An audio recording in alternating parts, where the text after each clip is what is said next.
ආයුබෝවන් මේ අපේ රස කිරුල YouTube channel එක.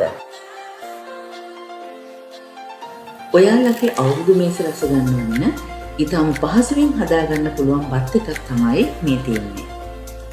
වැඩි වියදමක් නැතුව හදන මේ කොරියන්ඩර් රයිස් එක හදන්නේ කොහොමද කියලා බලමු. මම මුලින්ම අපේ බත් එකට අවශ්‍ය කරන පේස්ට් එක තමයි මේ හදාගන්න යන්නේ. අපේ ප්‍රධාන අමුද්‍රව්‍ය වෙන්නේ කොත්තමල්ලි කොළ මම ඊටපස්සේ දෙක තුනක් මේ විදිහට බ්ලෙන්ඩර් කප් එකට දාලා ඊළඟට මේකට අමු මිරිස් සුදු දුණු වගේම ඉඟුරු පොඩි කැලක් එකතු කරගන්නවා. ඒවා හීනයට මම ලියාගෙන තියෙන බ්ලෙන්ඩ් කරගන්න ලේසි නිසා. ඊළඟට මම මේකට එකතු කරනවා ගාගත්ත පොල් මේ සැඳි දෙකක්. මේ තියෙන්නේ දෙහි ගෙඩියක යුෂ. ඒ වගේම වතුර බොහොම ස්වල්පයක් එකතු කරනවා. මේකේ පේස්ට් එක හදාගන්න අවශ්‍ය ප්‍රමාණයට විතරක්. ගොඩක් හදන්නේ. ඊළඟට මේක ඝනකම් පේස්ට් එකක් විදිහට අපි බ්ලෙන්ඩ් කරගන්නවා ඉක්මනට. ඒක පැත්තකින් තියාගෙන මම මේ විදිහට හොඳට ඉඩ තියෙන භාජනයක් අරගෙන පොඩි පත් එක කලවම් කරගන්න පුළුවන් වෙන්න ඕනේ. ඒකට තෙල් මේස හැඳි දෙකක් වගේම බටර් මේස හැඳක් විතර මේ විදිහට එකතු කරගන්නවා.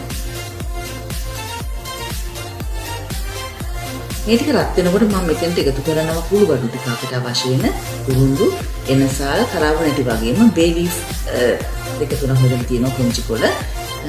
ඊළඟට මේකට බේ ලීෆ් නැත්නම් රම්පි උනත් පාවිච්චි කරන්න පුළුවන්.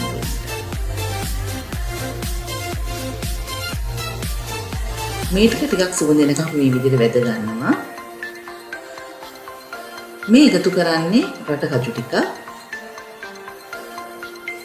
මේකට ඇත්තටම බත් එක අතර රටකජු ටික හැපෙනකොට හරි රසයි. ඊළඟට මම මේකට වියලි මිරිස් කරල් දෙක තුනක් මේ විදිහට කෑලි වලට කඩාගෙන එකතු කරගන්නවා. මෙතෙන්දි වියලි මිරිස් ටික වගේම රටකජු ටික හොඳට බෙදෙන්න ඕනේ. මේ ටික බෙදීගෙන ඉන්න වෙලාවේ මම මේ එකතු කරන්නේ සීම ලියාගත්ත බීරුම් ගෙඩිය.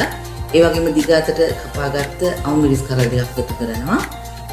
බීරුම් ගෙඩිය හොඳට ට්‍රාන්ස්පරන්ට් ගතියට පොඩක් තැම්බෙන විදියට අපි මේක පොඩක් මේ විදිහට බෙදෙන්න අරින්න ඕනේ.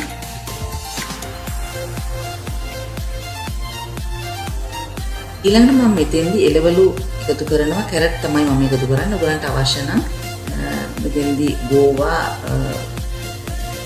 බෝන්චි වගේ ඕනම දෙයක් එකතු කරගන්න පුළුවන්. හැබැයි එළවලු දාන එක අනිවාර්ය නැහැ. මේ දින අපි හදාගත්ත පේස්ට් එක දැන් මේක මම මේ මිශ්‍රණයට එකතු කරනවා. ඊළඟට කහ කුණු තේහිලි කාලක් විතර වගේම ලුණු ස්වල්පයක් එකතු කරගන්නවා. මොකද ලුණු මම බත් එකට දාගෙන බත් එක උයාගෙන තියෙන නිසා ලුණු ගොඩක් එකතු කරන්නේ නැහැ. ඊළඟට මේ අපේ කොත්තමල්ලි වල අමු රස යනකම් ටිකක් වෙලා මේක ඉපේ තියාගන්න ඕනේ. මේ තියෙන්නේ මම කලින් හොයාගත්ත බත් එක. මේක හොඳට ලිවිලා තියෙන්නේ. ඇත්තටම බත් එක පැය 3-4ක් ෆ්‍රිජ් එකේ තියලා ගන්න පුළුවන් නම් වඩා හොඳයි. දැන් මේ විදිහට බත් ටික අපි අපේ පේස්ට් එකත් එක්ක හොඳින් මිශ්‍ර කරගන්නවා. ටික ටික තමයි මම මේ විදිහට එකතු කරන්නේ. ඔක්කොම එකපාරට දාන්නේ නැතුව.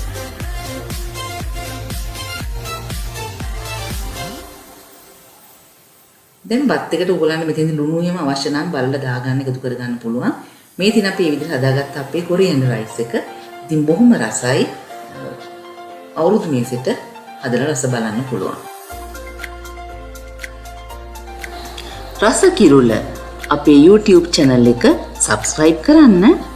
ඒ වගේම like කරලා, share කරලා, comment එකක් දාන්නත් අමතක කරන්න එපා.